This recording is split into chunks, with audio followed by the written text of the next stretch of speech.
नमस्कार मित्रों, मैं पुष्कर नारायणिया वात्सल्य संस्थान चित्तौड़गढ़ से। श्री कृष्ण जन्माष्टमी आने वाली है। भगवान श्री कृष्ण को पूरे देश में याद किया जाएगा। श्री कृष्ण को स्मरण करते समय हम उनकी लीलाओं को याद करते हैं। तो स्मरण करिए, छोटे से बाल कृष्ण हैं, माँ यशोदा से आग्रह कर रहे हैं कि मैं गाय चराने जाऊंगा। मैया कहती है भूख प्यास से परेशान हो जाएगा। भगवान कहते हैं मैया मैं गाय चराने तो जाऊंगा, न मुझे भूख लगेगी न प्यास लगेगी, आप चिंता मत करिए। कार्तिक मास के शुक्ल पक्ष की अष्टमी को पहली बार छोटी सी आयु में भगवान गाय चराने गए। मैया ने कहा लल्ला जूते पहन ले। पद त्राण ऐसा नाम था उस समय, जूते बाद में हुए। लल्ला कहता है कि मैया गैया ने भी तो जूते नहीं पहने, जब मेरी गाय नहीं पहनती तो मैं क्यों पहनूंगा। आप कल्पना करिए, छोटे से बाल कृष्ण वन में गाय के पीछे पीछे नंगे पांव उनको चरा रहे हैं, बालकों के साथ खेल रहे हैं। उनके हाथ में लकड़ी नहीं है, बांसुरी है। दिन भर गायों को बांसुरी सुनाते हैं। मेरी गाय को कष्ट ना हो उसको नहलाते हैं। और सायंकाल जब गोधूली वेला में गायों के खुरों से उड़ती हुई धूल भगवान कृष्ण के माथे पर लगती है और पीला मुख लिए जब वो अपने गांव को घर को आते हैं, तो शास्त्रों में वर्णन है कि सारे देवी देवता अपने लोक को छोड़ करके इस दृश्य को देखने के लिए वहाँ पधारते हैं। कैसा अलौकिक दृश्य रहा होगा। सारे दुनिया के योगी हजारों वर्षों तक साधना करने पर जो दृश्य नहीं पा सकते, जिस दर्शन को नहीं कर सकते, वह एक बालक का रूप धरकर गाय के पीछे पीछे घूम रहा है। कैसा अलौकिक दृश्य रहा होगा। प्रातःकाल उठ करके गो समूह को साष्टांग प्रणाम करते हैं, दिन भर वंशी सुनाते हैं, सायंकाल गायों को लेकर आते हैं। इस अलौकिक दृश्य के लिए सारे देवी देवता उस समय वहाँ इकट्ठे होकर के और उस दृश्य को देखते हैं। कहते हैं नंद बाबा के 1,00,000 पद्मा गाय थी। पद्मा गाय का वर्णन हमने नहीं सुना हो तो मैं थोड़ा सा जानकारी देता हूँ। 1,00,000 देशी गायों का दूध दूकर 10,000 गायों को पिलाया जाता। ऐसी 10,000 गाय उनका दूध दू करके 1,000 गायों को पिलाया जाता। ऐसी 1,000 गाय उनका दूध दू करके 100 गायों को पिलाया जाता। ऐसी 100 गाय उनका दूध दू करके 10 गायों को पिलाया जाता।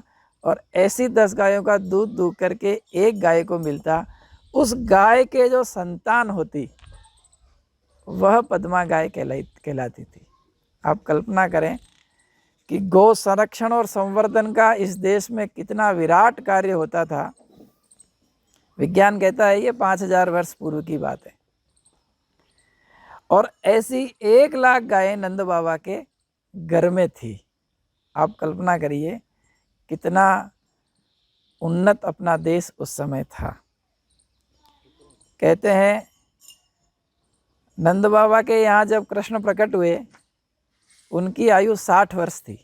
60 पाठा ऐसा उस समय की एक कहावत है। 60 वर्ष की आयु में नंद बाबा के घर में भगवान कृष्ण आए थे। तो ऐसा स्वस्थ भारत, ऐसा समुन्नत भारत, ऐसा गो की दृष्टि से, गाय की दृष्टि से बहुत उन्नत भारत अपना देश था। जहाँ गाय वहाँ स्वस्थ समाज रहता है। ऐसा दृश्य भगवान कृष्ण ने हमको दिखाया। हम भगवान कृष्ण के भक्त हैं। आज हमारे देश में गऊ की क्या स्थिति है। जिस देश में नंगे पैर हमारा इष्ट, हमारा आराध्य देव गाय चराता है, उस देश में गाय सड़क पर दर दर की ठोकरें खाने को मजबूर है। गोवंश प्रतिदिन कत्ल खाने जा रहा है।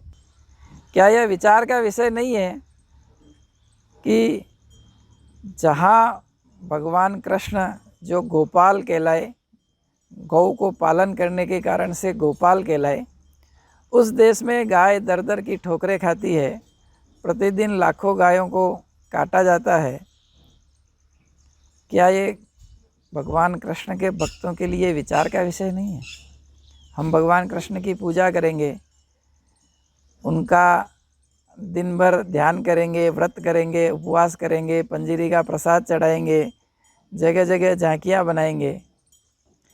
क्या इस समय पर, आज की इस वर्तमान परिप्रेक्ष्य में, गाय के बारे में सोचना भगवान कृष्ण की आराधना नहीं है?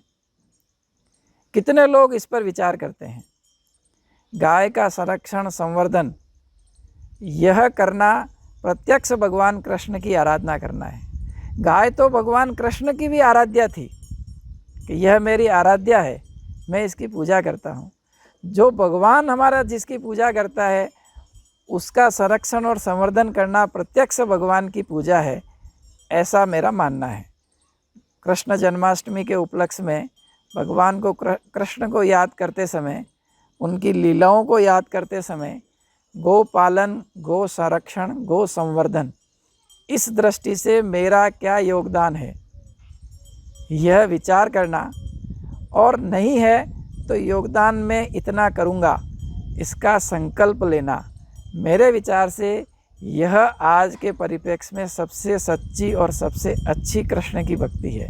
हम सब मिलकर के कृष्ण की इस भक्ति में लगें, इतना विनम्र निवेदन है।